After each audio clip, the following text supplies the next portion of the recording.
C'est marrant, non? Qu'une carte ou un papier puisse décliner auprès de l'État ou entité quelconque qui nous sommes.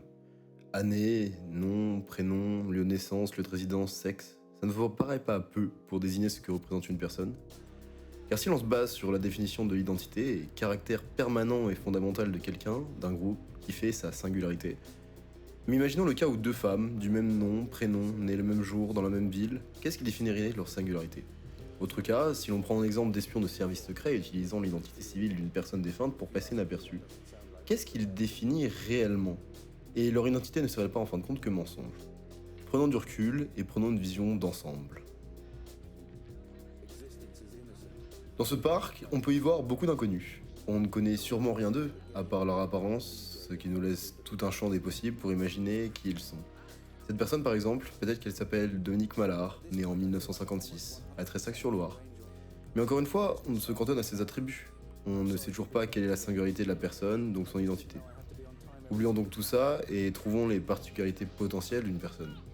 Car des Dominiques en soi, il y en a beaucoup en France, et lorsque l'on cherche le prénom d'un enfant, les livres de prénoms nous donnent souvent de significations du prénom, renseignant la valeur morale, les goûts que peuvent avoir les personnes portant ce prénom, ce qui nous permet peut-être de situer la singularité d'une personne plutôt que par ce qu'il fait ou comment il agit, donc ce qui définit son identité.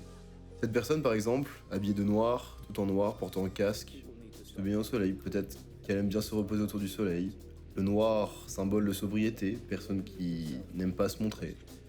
Son casque montre un attrait pour la musique. Et bizarrement, rien que d'imaginer ça, si c'était vrai, ça nous apprend beaucoup plus sur une personne et la rend beaucoup plus unique que si on apprenait son prénom. Car des gens du pont, mais il y en a une flopée. Et au final, chacun est différent. Mais en soi, est-ce que ça ne pose pas un autre problème? Comme le fait de ne pas se sentir comme cette carte nous définit auprès des institutions. Comme l'on dit d'une personne qu'elle est un homme dans la catégorie de sexe, mais qu'elle n'est pas en équation avec son identité.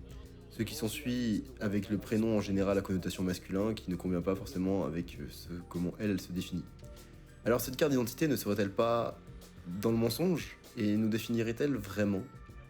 Faisons toujours parler de carte d'identité et ne serait-il pas plus pertinent de parler de carte de reconnaissance civile?